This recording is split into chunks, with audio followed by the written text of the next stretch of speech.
li'anna nasihatu biyadihi. Kekuasaan Allah, nasihat Allah dengan kekuasaannya. Ini perempuan yang hamil. Bagaimana? Perempuan hamil ada yang lahir 8 bulan, namanya betul prematur ya. Ada yang lahir 9 bulan pas. Ada yang lahir 10 bulan atau 11 bulan. Kalau orang kita namanya bilang bunting kebo. Ya. Yang bunting kebo disalahin. Namanya bunting kebo kan gitu. Bunting kebo kan begitu. Belum yang keluar, kata dokter keluar, belum keluar. Tapi kalau udah suruh Allah keluar, wallahu akhrajakum min butuni ummahatikum la ta'lamuna syai'an. Dari situ aja itu kita lihat. Ya Allah, dalam perut seorang perempuan, di dalam perut kita ini enggak ada yang namanya lubang angin. Kagak ada yang namanya lubang air. Tapi itu bayi bisa hidup di dalam perut seorang perempuan sampai 9 bulan. Dari mana dia makan, dari mana dia minum, dari mana dia napas. Coba ini. Bahkan yang lebih hebat lagi, kita laki-laki punya sperma. Bahasa kerennya pejukan gitu ya. Sperma itu di saat masuk dia namanya ke dalam opung perempuan itu, enggak semua dari ribuan sel-sel yang datang kepada indung telur perempuan itu, enggak semuanya yang masuk, yang padahal itu masuk ribuan sel masuk. Tapi yang diterima dalam indung telur perempuan cuma 1 dari sekian ribu sel sperma. Jadi anak nih, kayak kita jadi orang ini. 1 kali tetesan itu ada 1000 sel, Pak. Ribuan sel. Tapi 1 sel itulah yang diterima dari 1000 sel itu yang ada. Sehingga masuk ke dalam indung opung perempuan itu, berbuahlah menjadi seorang bayi. Sebulan, 2 bulan, 3 bulan. Itu dari sel sperma aja. Sampai 9 bulan prediksi manusia laki-laki yang lahir, perempuan yang lahir, yang diprediksi USG laki keluar perempuan, di USG perempuan keluar laki-laki. Manusia boleh berencana, tapi Allah yang nentuin di situ. Nah, kita ini bahas tentang Qawiyun Azizul li'annahu nasihah tahu biyadihi. Untuk mencapai hal itu agar supaya kita lebih ini, kata Allah, lu tafakkaru fi khalqillah wa la tafakkaru fi zatillah. Kalau bahasa orang tahu, lu jangan mikirin gua, kata Allah. Lu pikir itu ciptaan gua tuh. Ya. Tanaman. Ada pohon semangka, gede banget tuh semangka, batangnya kecil. Ya. Tahu kan pohon semangka ya, Bang ya? Coba. Ada pohon anggur, buahnya kecil, pohonnya gede, kan begitu. Jamlang kan begitu. Jamlang kecil, pohonnya gede. Tiba-tiba ada orang ngomong, "Ya Allah, yang benar apa nih nyiptain pohon begini amat?" Semangka batangnya kecil banget. Giliran jamlang gede banget.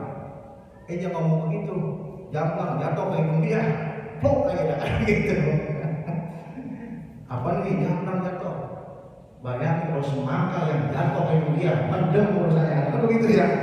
Allah tuh adil begitu. Semangka kan berat banget, lebih berat semangka ketimbang durian, kan begitu. Semangka berat, makanya Allah ciptain. Nah, semangka, batangnya kecil aja dah. Lu nunggu ini aja, merayap ya, merayap aja kayak timun suri, ya udah gitu. Timun suri, kenapa nggak kayak pohon mangga? Kenapa nggak kayak pohon belimbing? Timun suri bengek. Nah kalau jadi meleleh, urusannya kan begitu, makanya di bawah. Itu adil banget tuh Allah tuh. Pohon semangka, timun suri, terus pohon timun, pupuknya sama, tanahnya sama, disiram pakai air sama. Numbuhnya beda, kan begitu. Pupuknya teh sapi, kan begitu. Teh kebo, tapi numbuhnya beda.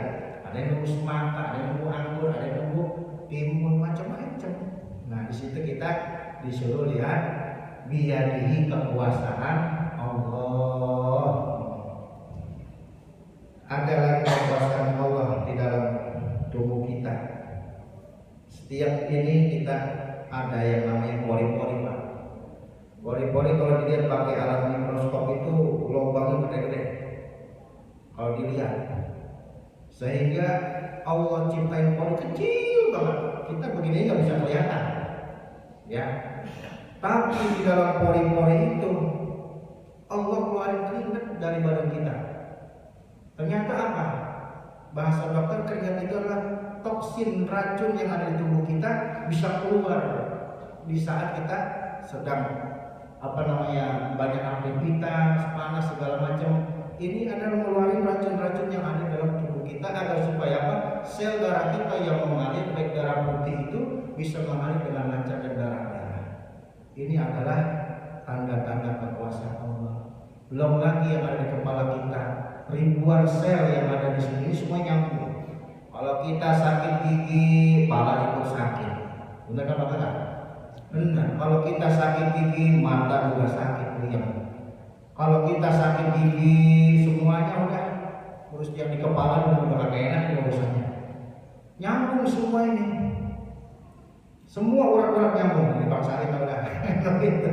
Kalau mencet yang jempol buat sakit ini, jempol kanan semua segala macam, ada khasiatnya. Oh jauh banget dari jempol kaki bisa nyambung ke perut. Nah kan begitu. Dari mana itu? Orang Cina tuh pinter-pinter, Pak. Dia cari ilmuwan segala macam, dia cari urat-urat manusia, sehingga kalau bahasa ini mah akupuntur ya kalau saya, itu dia bisa totok urat-urat yang khusus yang ada di tubuh kita. Inilah ke sini. Dia udah pelajari semua yang ada di sel tubuh manusia. Makanya kalau saya lihat di YouTube itu ada orang Cina waktu benerin tulang itu cuma ditarik doang kakinya, tarik doang, tulang patah, tulang pinggang, kejepit ya, taruh kejepit, tarik doang, kata dia gitu. Bahasa di YouTube itu saya lihat itu, oh begitu cara pengobatannya, ngerikat udah badan. Kenapa? Dia udah ngerti, dia udah paham. Nah disitulah sehingga apa yang diberikan oleh Allah dari kita, buat kita kudu merenung untuk apa? Untuk mencapai derajat takwa dan iman pada Allah Subhanahu wa taala.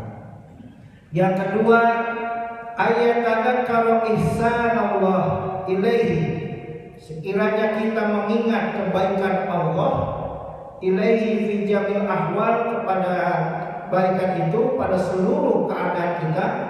Wa man kana kadzalika, wa man kana, dan siapa orang kadzalika yang melakukan hal itu, la yang bagi tidak pantas antujhada mengingkari nikmatuhu, nikmat Allah.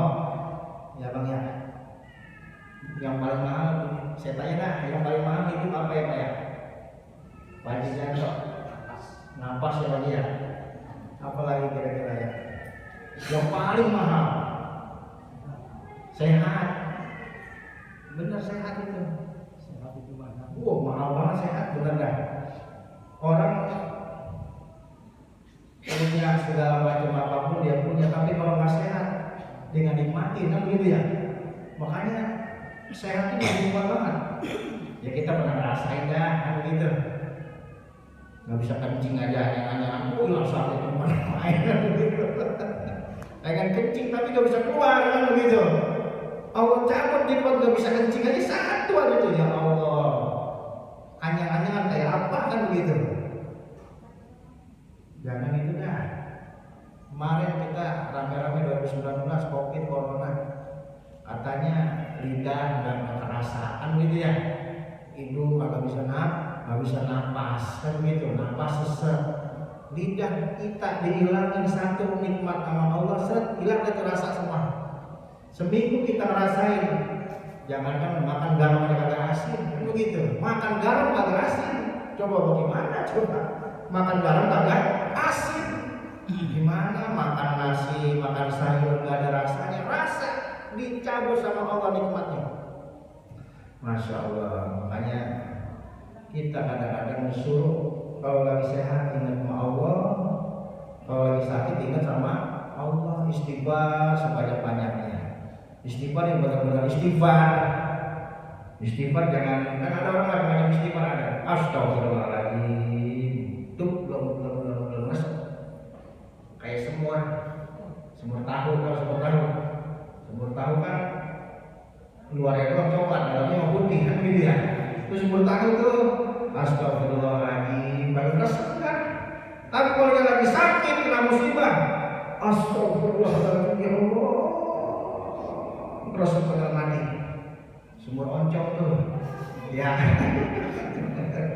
Meroncong kan, apa yang dalam hitam kan gitu. Meroncong tuh, resep ya Allah, gitu. Hanya orang lagi zikir sama Allah, bahwa zikiran la ilaha illallah, la ilaha illallah, la ilaha illallah, seperti ke dalam hati. Hanya orang-orang tarekat, selama yang paling. Orang tarekat kalau lagi zikir Pak, nah, itu benar-benar sampai 200, sampai 300, sampai 400, la ilaha illallah, la ilaha illallah. Kalau benar-benar sini dia bergerak, enggak apa namanya? Enggak berasa yang gerakin itu.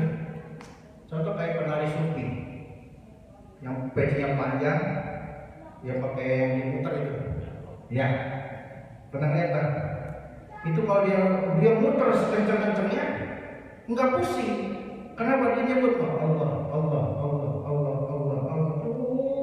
Sampai beberapa kali, 30 kali dia enggak pusing. Kenapa? Dia nikmat. Di saat menyebut nama Allah itu nikmat. Allah, Allah, la ilaha illallah, la ilaha illallah, la ilaha illallah, la ilaha illallah, la ilaha illallah. Bisa nyebut Pak ya? Pak, maaf ya. Di saat kita kalimat itu Allah gampangin buat kita di saat kita sakaratul maut. Man qala la ilaha illallah dakhala jannah. Orang yang mati menyebut la ilaha illallah dia masuk surga. Kenapa?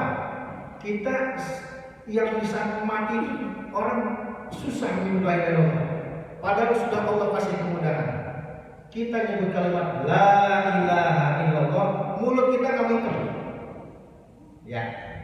La ilaha illallah, la ilaha illallah, mulutnya mikir. Sebab kalau kita melihat orang sakaratul maut, dia cuma lidah aja bergerak. Buat memudahkan itu seorang mayat, seorang manusia yang bisa menghadap Allah, dia matanya mendelik, mulutnya nggak bisa mikir, tapi dia bisa nangap, ngucapin kalimat la ilaha illallah agar supaya bisa dimudahkan. Allah adil. Coba dah, la ilaha illallah, mulut kita nggak mikir. Kalau pas kita mau Muhammad Rasulullah baru mulut kita mikir. Makanya kalimat la ilaha illallah mulut kita nggak mikir. Di saat kita berzikir kalimat la ilaha illallah untuk mendekatkan diri kepada Allah, lidah kita berzikir, batin kita juga ikut berzikir.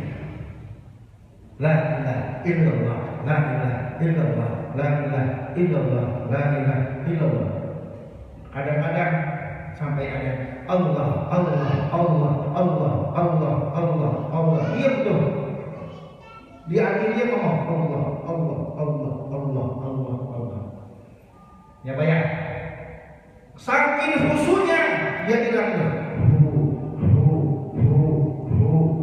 Tetap hunya di sana. Allah. Ya bayang. Maaf ya. Kalimat Allah, Allah. Tahu Pak ya? Tahu Pak ya tulisannya ya? Allah, alif, lam, ha, ya. Allah, alifnya dihilangin ya. Alifnya hilang nih, alifnya nih, ya. Set hilang. Bacanya apa? Lillah, ya. Hilang tuh alif, bacaannya lillah. Tetap Allah. Lillah. Lam jalalanya dihilangin lagi. Set. Jadi apa? Lahu, ya. Lahu siapa? Allah. Lahu. Lamnya hilang lagi. Set. Jadi hu. Siapa? berzikir la ilaha illallah, la ilaha, semakin dia lama, semakin dia khusyuk, ila kalimat asarnya dari Allah, dari Allah, Allah, Allah, Allah, Allah, Allah, la ilaha hu. Semakin dia tipis, semakin mendekatkan diri batinnya kepada Allah Subhanahu wa Ta'ala. Hanya orang kalau lagi zikir, kita nih ya, la ilaha illallah, geleng-geleng kepala, gitu kan? Ya, illallah, la illallah. Saya tanya, ada nggak dalil di saat kita zikir la ilaha illallah geleng-geleng kepala? Saya juga nanya ke guru saya gitu. Dia nanya ke guru saya, ya, kenapa orang kalau zikir palanya geleng-geleng? Apakah ada dalilnya? Kata kiai saya, udah bikinin kopi dah. Ini kopi ya, bikin kopi. Bikin kopi. Tahu takaran gulanya kan? Tahu kiai. Saya bikin kopi tuh, saya kasih tuh. Dan minum. Masya Allah nikmatnya. Taruh gelas, udah dia masuk ke rumah. Oh, jawabannya itu ternyata. Artinya nikmat. Saking nikmatnya. Lah, illallah. Tapi bukan kalau kita lihat orang-orang zikir kalimat la ilaha illallah, la ilaha illallah, la ilaha illallah. Itu maaf ya, ada begini. Itu di luar sadarnya dia, saking nikmatnya dia, la ilaha illallah, la ilaha illallah, sampai badannya bergerak semua, keringetan dia semua. Dia baca 100 kali, 200 kali, 400 kali nggak berasa dia. Diberhentiin sama musiknya baru dia la ilaha illallah, baru berhenti. Itu saking nikmatnya Pak, saking nikmatnya. Makanya kata Allah, "Fadhkuruni azkurkum waskuruli wa la takfurun." Kalau kau ingat padaku, aku ingat padamu, kata Allah. Wa la takfurun, jangan pernah kufur atas nikmat yang Allah berikan pada Allah. Nyari mana nih si Mullah di tempat pengajian kagak ada, di tempat jamaah kagak ada, di tempat tahajud kagak ada, di tempat orang-orang ini kagak ada. Dicari tuh Muhammad. Artinya kalau kita lari kepada Allah, lebih dekat pada Allah, Allah juga lebih dekat kepada kita. Begitu Pak matematikanya, hitungannya. Kan begitu. Saking rahman rahimnya Allah pada kita, sehingga apa yang Allah berikan kepada kita tidak terhitung. Makanya wa in ta'uddu nikmatullah la tuhsuha. Nikmat Allah diberikan sama kita nggak bakal bisa kehitung, gitu. Nggak bakal bisa kehitung. Kalau gaji masih bisa dihitung, kan begitu? Gaji sebulan, 2 bulan, 3 bulan, gaji sebulan nih 2 juta, dihitung kan begitu? Bisa kita hitung. Tapi kalau rezeki, ya Allah, nggak bisa kehitung. Ya, anak 5 kerja sewaya-wayanya kan begitu. Tapi anak 5 hidup, bayarnya makan dia makan, bayarnya dibayar sekolah. Dari mana itu duitnya kan begitu? Ya nggak bisa. Kalau pakai matematika manusia nggak bakal cukup. Tapi Allah yang turun, Allah yang berikan, rezeki dari mananya datang. Itu dia. Ayat tadzakkarul ihsan Allah ilaihi fi jamil ahwal wa man kana kadzalika la yanbaghi an tujhada nikmatuhu. Maka di sini katakan mengingat kebaikan-kebaikan yang Allah berikan kepada kita, dan sehingga tidak pantas buat kita untuk mengingkari nikmat-nikmat Allah. Yang ketiga, untuk mendekatkan derajat takwa, ayat tadzakkarul maut. Nah ini dia nih, ingat mati. Ingat mati. Aduh, mati pasti nggak ya? Pasti Pak. Cuman kadang-kadang kenapa yang pasti-pasti itu kita nggak siapin kan gitu ya. Jadi saya bakal mati, semuanya bakal mati. Cuman yang hal yang pasti itu kadang-kadang kita lupa gitu. Kita mencari sesuatu hal yang tidak pasti. Padahal kematian itu adalah hal yang pasti. Begitu. Kenapa untuk mengingat maut? Kenapa untuk mengingat mati?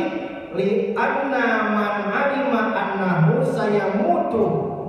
Karena sesungguhnya siapa orang yang mengetahui bahwasanya sayamutu dia akan mati, wa annahu laisa amamahu, dan sesungguhnya kematian tidak di depan dan tidak di belakang, hakun itu pasti benar. Ilal jannati mau ke surga, awin nari atau ke neraka, tinggal pilih kan gitu. Apa sih Allah nggak bikin orang bayar aja sedunia? Bisa nggak kira-kira Pak? Bisa. Nggak ada yang nggak mustahil buat Allah. Kenapa sih Allah nggak jadiin apa orang masuk surga semua? Bisa. Cuman ada sifat wajib bagi Allah, ada sifat mustahil bagi Allah, ada sifat jaiz bagi Allah. Ini sifat jaiznya Allah. Allah utus para nabi, Allah ciptain malaikat, Allah bikin surga dan neraka. Ya, buat apa?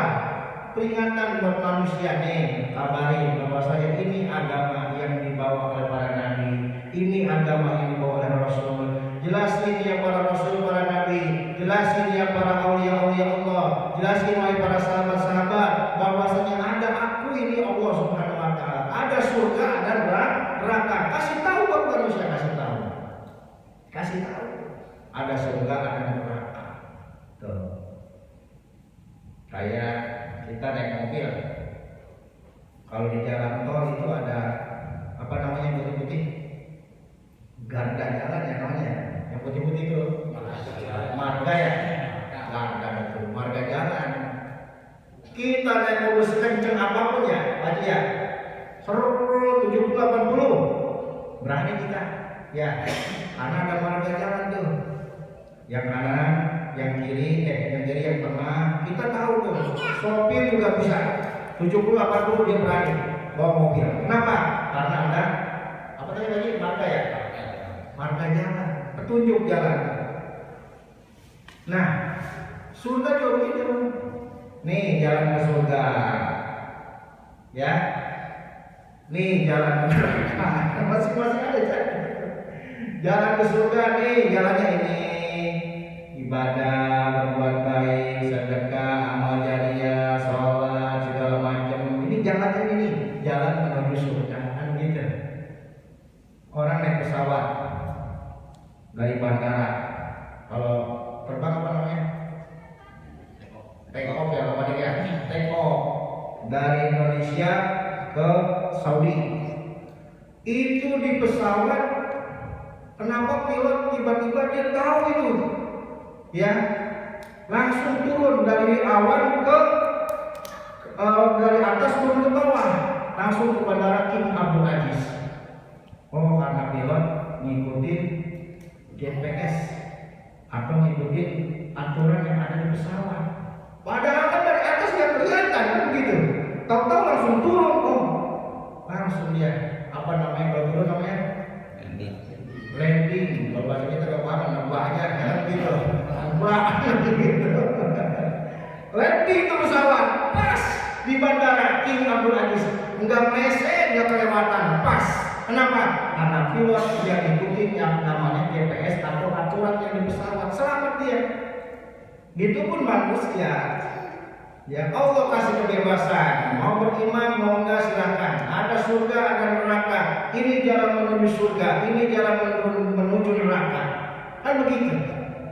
Apakah di atas itu pesawat enggak ada cobaannya? Wow, anginnya kenceng Pak. Dia balik ke kanan, dia balik ke koordinatnya lagi. Begitu. Ketiup lagi sama angin, balik lagi ke koordinat lagi. Ditiup lagi dari atas ke bawah, balik lagi ke koordinat lagi. Biar supaya apa? Biar supaya sampai ke bandara King Abdul Aziz. Kita juga begitu hidup. Lagi benar-benar mau ibadah ada gangguannya, kan begitu. Udah benar-benar kita mau ibadah ada yang ngata-ngata, biasa itu mah. Balik lagi kita ke koordinat niat kita nih yang paling dimantepin niat. Kalau niat udah mantep, niat udah kuat, orang mau ngomong apa ke, keadaan mau gimana ke, susah sulit senang kita tetap istiqomah dalam ibadah kepada Allah. Ini bab takwa.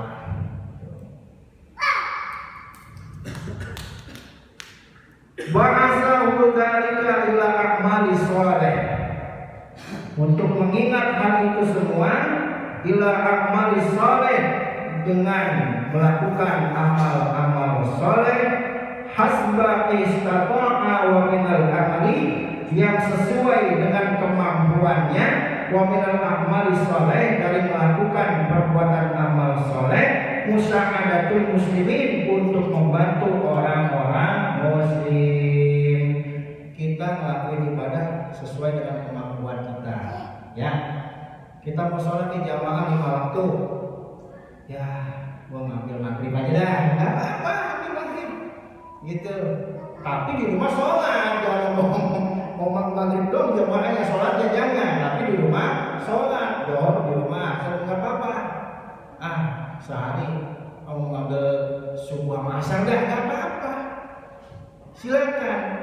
Saya mau ngambil 5 waktu, lebih bagus lagi jamaah 5 waktu. Enggak jamaah di musola, ya jamaah di rumah. Enggak jamaah di rumah, ya jamaah di kantor. Enggak jamaah di kantor, ya jamaah di tempat kerjaan. Ya begitu, ya. Saya mau jamaah subuh aja, nggak apa-apa. Yang penting sholat, kan begitu. Syukur-syukur jamaah 5 waktu. Jamaah 5 waktu bisa nggak? Bisa. Enggak mesti di musola, enggak. Abang di kerjaan, jamaah sama teman abang di kerjaan. Gue cuma jamaah lo ya, udah kuin rumah. Begitu, nggak apa-apa. Jadi Allah itu melihat segala macam apapun, kita ibadah kita tidak bisa setingkat para nabi dan para rasul, bisa. Sesuai dengan kesanggupan kita, Pak.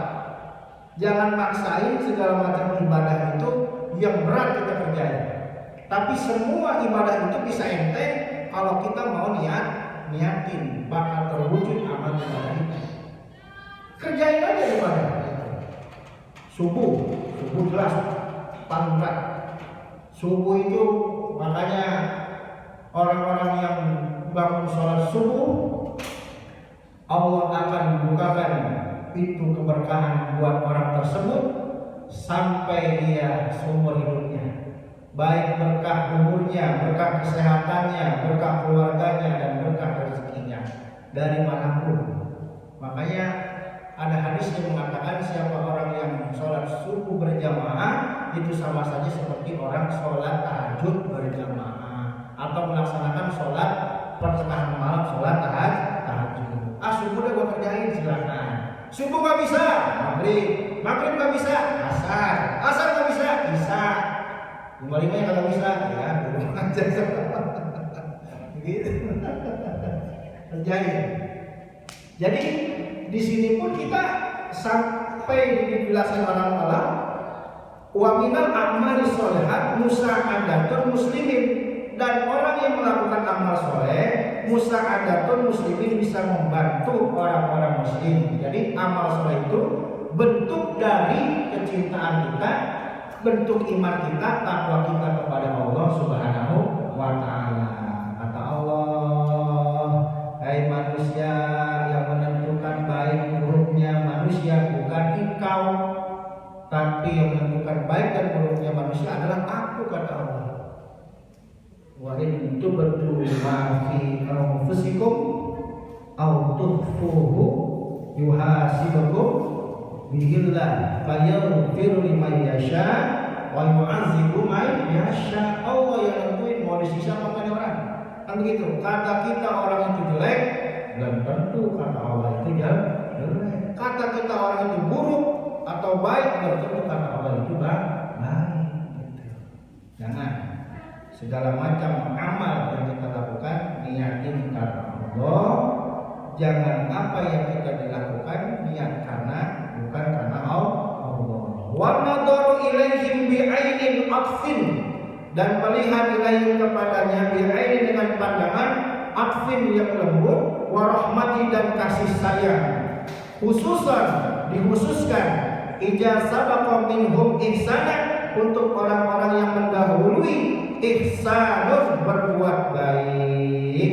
Jadi orang yang berbuat baik Allah akan pandang dengan rahmatnya. Kalau Allah sudah pandang dengan rahmatnya, kita dipandang sama Allah, maka rahmat Allah insya Allah kita bakal bahagia dunia dan akhirat. Ilaihi, kepadanya orang-orang yang bertakwa, amma samaratuha, adapun hasil buah dari orang-orang yang bertakwa adalah fasa'adatud darain. Darain bahagia di dunia, bahagia dan di akhirat. Alhamdulillah bahagia Pak dunia akhirat. Anak udah pada gede-gede ya. Anak udah pada nikah. Kita orang tua udah selesai nyemolai anak, mendidik anak, udah bahagia banget tuh orang tua begitu ya. Udah bahagia banget udah. Suatu waktu kita ngapa-ngapa, ada anak yang ngurusin kita, anak yang ngedoain kita bakal bahagia baik di dunia dan di akhirat. Alhamdulillah. Baik, mungkin cukup sekian dari saya. Sampai di sini mudah-mudahan ada manfaatnya. Besok kita lanjut lagi yang keempat, ya, manfaat yang keempat dari tentang masalah takwa kepada Allah Subhanahu wa taala. Pengajian ini saya wasiatkan khususnya buat saya pribadi, usikum wa nafsu taqwa Allah, bukan karena maksud apa-apa, bukan karena bagaimana, karena ini kitab yang kita kaji ini adalah kitab Taisirul Khalq untuk mendekatkan diri kepada Yang Maha Kuasa. Nanti ada pergaulan segala macam semuanya ada di sini. Jadi apa yang saya jelaskan mudah-mudahan tidak lepas dari keterangan kitab yang dimaksud, gitu ya. Wasiat buat saya sendiri, apa yang saya ucapkan mudah-mudahan manfaat buat saya, khususnya buat bapak-bapak semua. Aku di qouli hadza fastaghfiru li wa lakum